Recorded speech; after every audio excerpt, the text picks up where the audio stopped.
Assalamualaikum warahmatullahi wabarakatuh.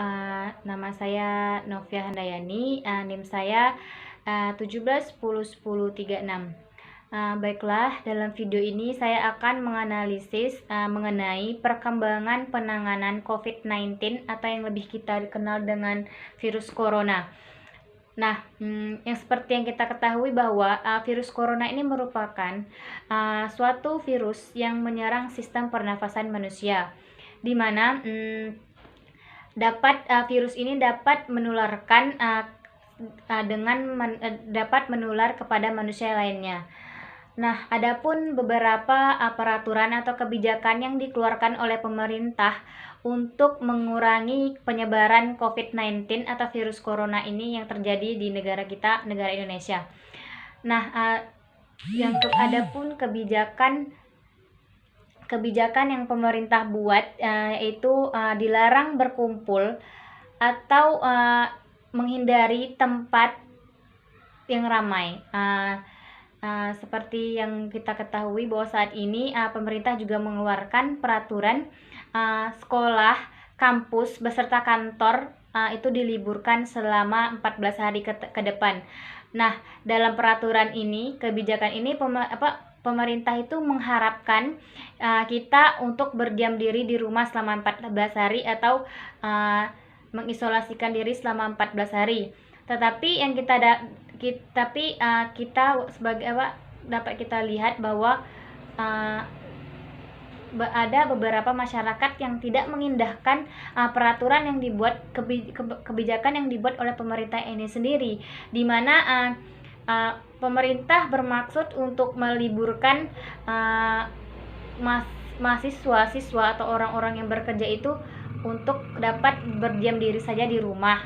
Tetapi masih ada aja orang yang tidak mengindahkan peraturannya, seperti disuruh libur malah mereka pergi ke tempat untuk berkumpul seperti ngopi bareng, ngumpul-ngumpul, kongko-kongko.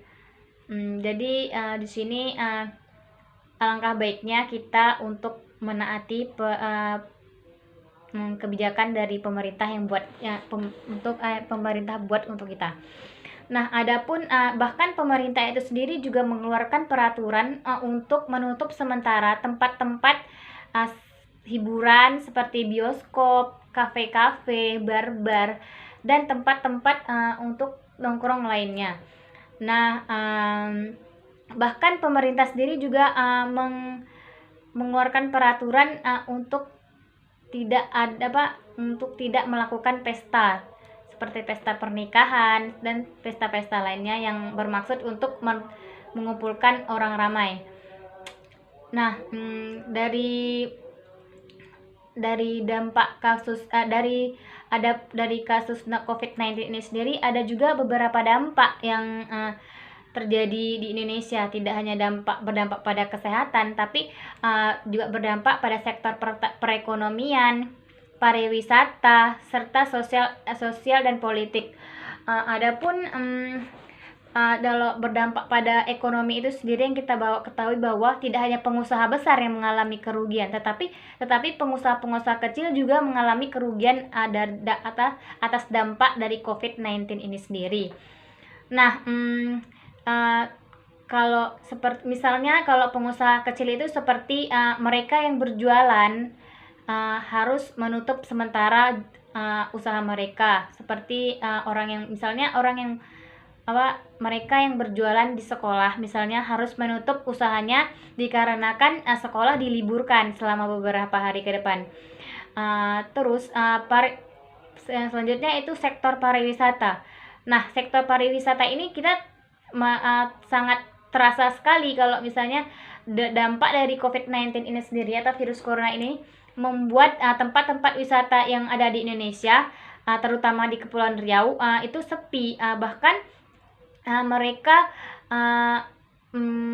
ada beberapa tempat pariwisata tersebut yang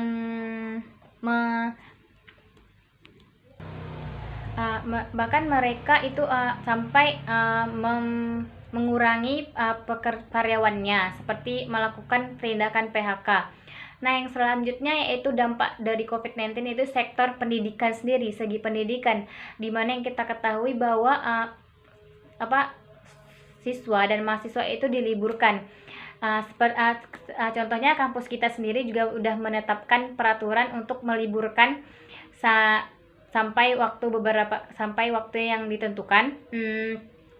Itu dengan belajar online, menggunakan aplikasi yang dapat kita akses melalui internet. Dan menghindari pertemuan tatap muka sendiri. Nah, di sini mahasiswa itu dan siswa itu pasti akan merasa gimana ya? Nah, adapun kesulitan-kesulitan yang mahasiswa dan siswa itu alami yaitu terkadang dengan kuliah atau belajar tatap muka aja kita masih kurang paham kan, kalau belum kurang paham apalagi dengan sekarang sistem online itu emang. Nah, baiklah, itu saja yang dapat saya sampaikan dalam video ini. Terlebih dan kurang saya mohon maaf. Untuk kita semua, stay safe ya, dan jaga diri, dan di rumah aja, jangan kemana-mana. Saya akhiri, wabillahi taufik wal hidayah. Wassalamualaikum warahmatullahi wabarakatuh.